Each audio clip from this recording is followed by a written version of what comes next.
boa noite, sejam bem-vindas. Hoje a nossa aula é de Libras.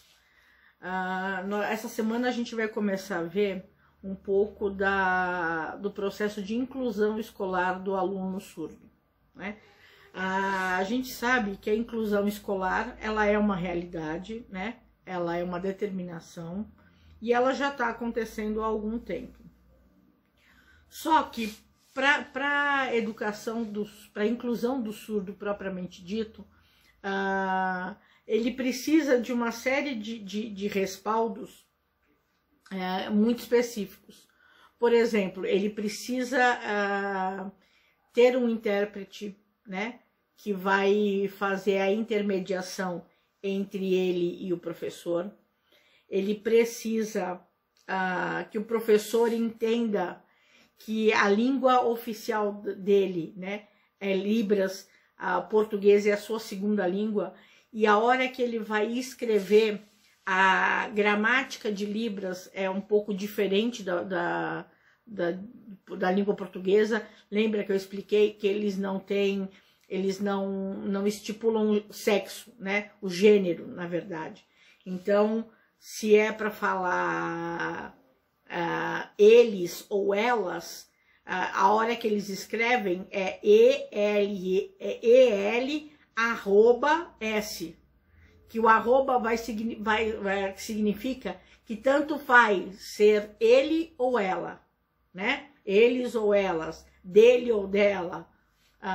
Então, tem alguns quesitos. As frases não são tão completas, né? As colocações gramaticais são um pouco diferentes. Então, o professor ele precisa entender, na hora de corrigir essas atividades, que esse aluno ele precisa de uma correção diferenciada, né? Ele não pode levar a correção desse aluno, principalmente o professor de língua portuguesa, ele não pode levar a correção ao pé da letra como ele leva com os alunos regulares, né? Para o aluno surdo, obviamente que a aprendizagem é Libras, né? E ele vai saber, ele vai aprender o português, né? E até o inglês, né? Ele frequenta o inglês na escola também, porque ele precisa se inserir na escola e na comunidade. Infelizmente, a nossa comunidade não está preparada para receber as pessoas especiais, né? Principalmente pessoas com necessidades de comunicação especiais. A gente vê no comércio, né, por aí, muito poucas pessoas que são capazes de se comunicar em Libras, por exemplo, com um deficiente auditivo, né? O que a gente encontra são pessoas que tentam, que têm boa vontade, e através de mímica, e vão escrevendo, conseguem entender, mas nem todo mundo tem essa boa vontade. Então é importante que o surdo, né, o aluno surdo, ele aprenda o português, porque ele precisa se comunicar, né? Ele precisa se comunicar com as outras pessoas. É claro que esse aprendizado ele ocorre diferente. A gente já estudou que Libras é uma língua visoespacial. Por quê? Porque ela é feita de gestos e ela ocupa um espaço, normalmente este quadrante aqui do corpo da pessoa, né? É o espaço onde ele faz a sinalização. E os alunos ouvintes, a comunicação é basicamente oral, né? Então, esse aluno ele precisa conseguir estabelecer vínculos. Então, ele precisa se fazer entender e entender o que os outros querem. Então, a língua portuguesa, para ele, é muito importante para essa inserção, tanto na escola quanto na sociedade. Além disso, ele precisa...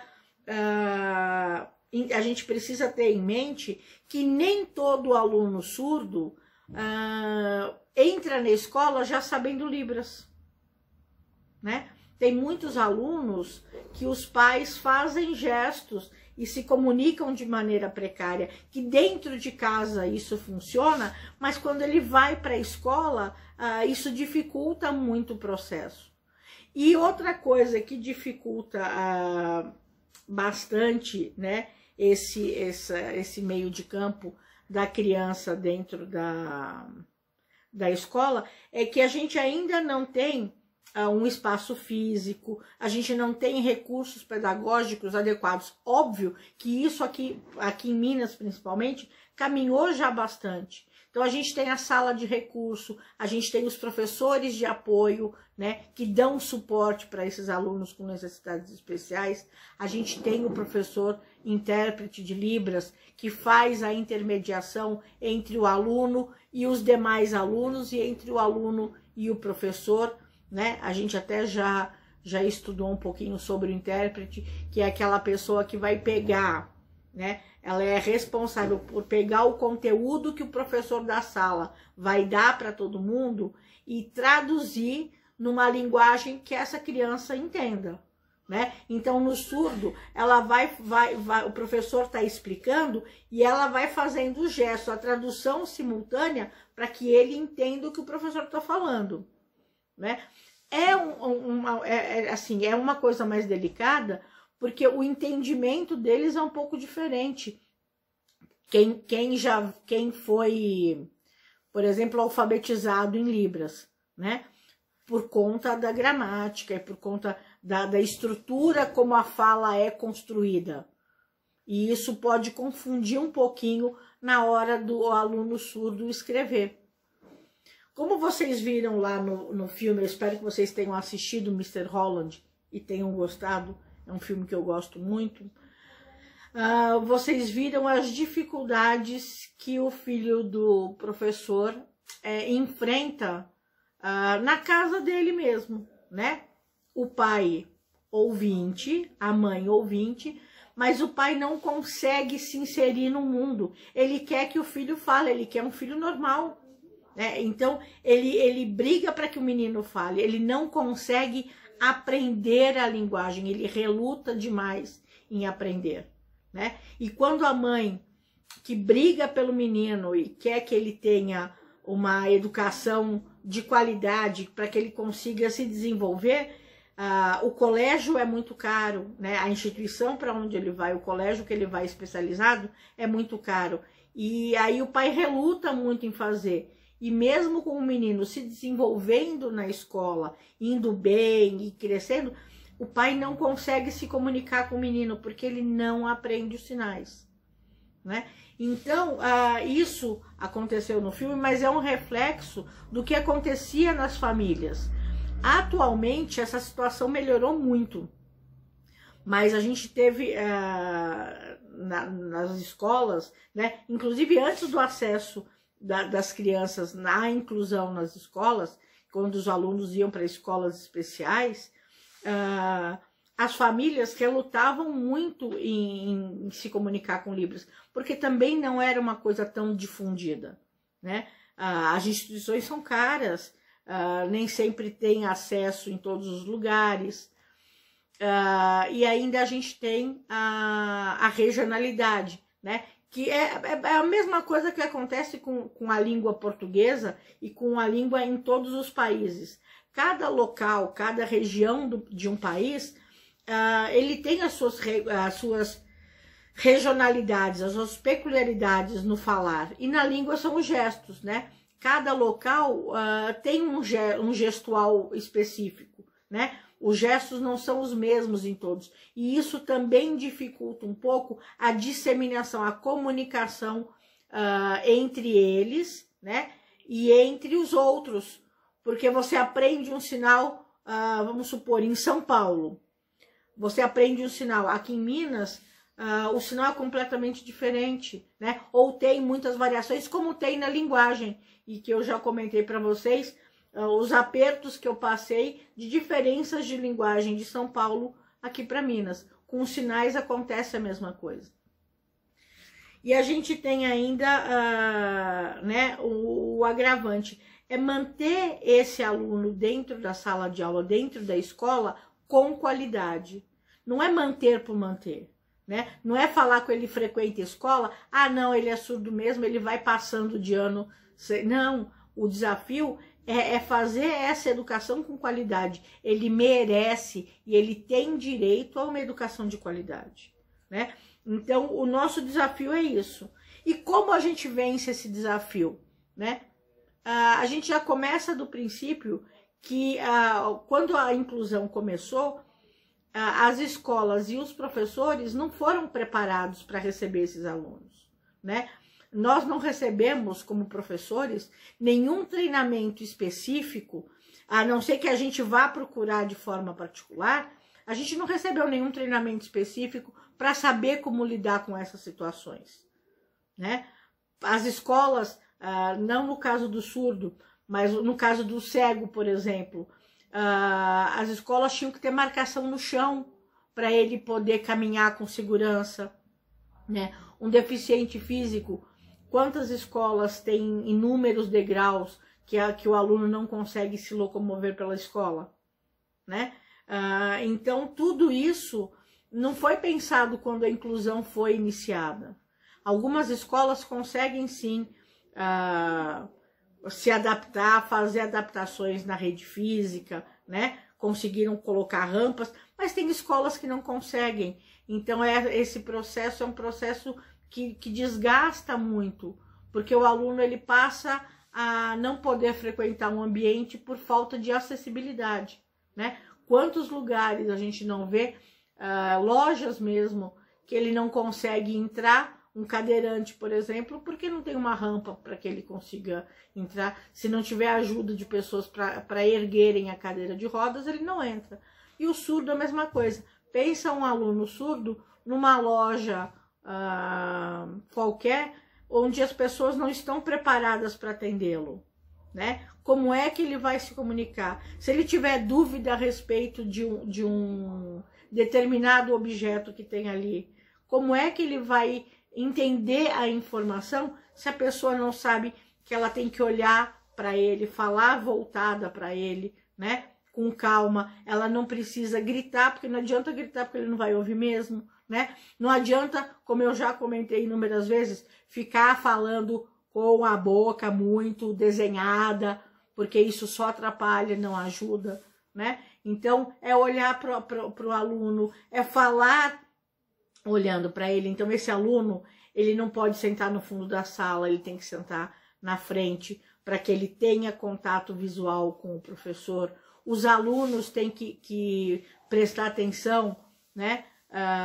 De falar com ele, de conversar com ele olhando. Os alunos aprendem muito rápido, né? Os colegas de sala, principalmente as crianças menores, elas aprendem os sinais com uma facilidade impressionante, né? E ajudam muito na comunicação, né? Elas são muito dispostas, muito abertas a essa nova forma de comunicação. E elas são bastante receptivas a essas crianças, né? Então, a gente não tem esse problema. Mas a gente precisa que as outras pessoas do ambiente escolar também estejam preparadas para isso, né? Então, as cantineiras precisam saber Libras, as especialistas precisam, a equipe da direção precisa, porque ele precisa estar respaldado. Óbvio que ninguém precisa, todo mundo precisa ser fluente, mas as noções básicas, um relacionamento básico tem que ser estabelecido para que essas crianças se sintam acolhidas, né? Ela tem que sentir que alguém entende o que ela está passando.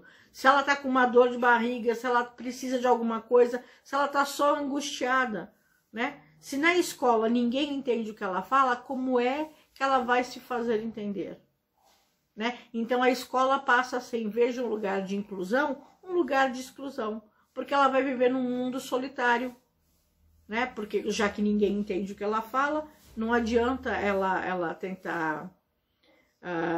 tentar se comunicar. Então, todo esse processo é um processo bastante delicado e que exige um carinho, uma atenção por parte de todos os envolvidos. Então, se você vai receber um aluno surdo na sua sala, Você precisa conhecer um pouco mais, né, o alfabeto, por exemplo, porque não é o ideal, mas é uma forma que você consegue se comunicar. Os sinais básicos, que é o que a gente tem visto, né, desde o começo do ano, vocês estão assistindo os videozinhos e aprendendo os sinais básicos da família, de cores, de cumprimentos, né? Hoje vocês vão ver, assistir um videozinho sobre o ambiente escolar, né? O ambiente escolar e o material escolar, porque envolve o que a gente está trabalhando, né? Então eu preciso saber como trabalhar isso com o meu aluno. Eu preciso tentar me inserir no mundo dele, né? Eu não posso só exigir que ele se adapte. Quem tem uma limitação física, né? No caso da surdez, é ele. Então eu preciso me esforçar, porque eu posso buscar entender. Ele não tem como me ouvir de uma maneira diferente, a não ser que ele faça a leitura labial, né? Então o esforço, ele tem que vir de ambos os lados. A criança surda, ela tem que estar receptiva a aprender, né? Mas a escola, os professores, os colegas têm que estar dispostos a acolher essa criança naquele ambiente e tornar aquele ambiente realmente inclusivo, onde ele consiga se comunicar, onde ele consiga aprender, né? Ele não é um coitado, né? Ao contrário, a gente tem gênios, né? Pessoas para lá de inteligentes, né? Como todos, ouvintes, não ouvintes, cegos e as pessoas que veem, as que andam, as que são cadeirantes. Nós temos pessoas inteligentíssimas e temos pessoas como nós, medianas, que conseguem levar a vida, conseguem seguir.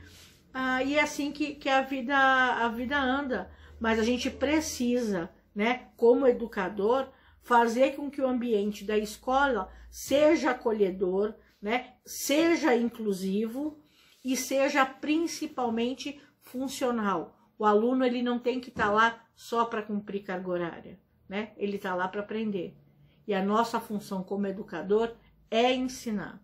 Então a gente tem que buscar, de todas as maneiras, melhorar as condições de aprendizagem desses alunos. Ok?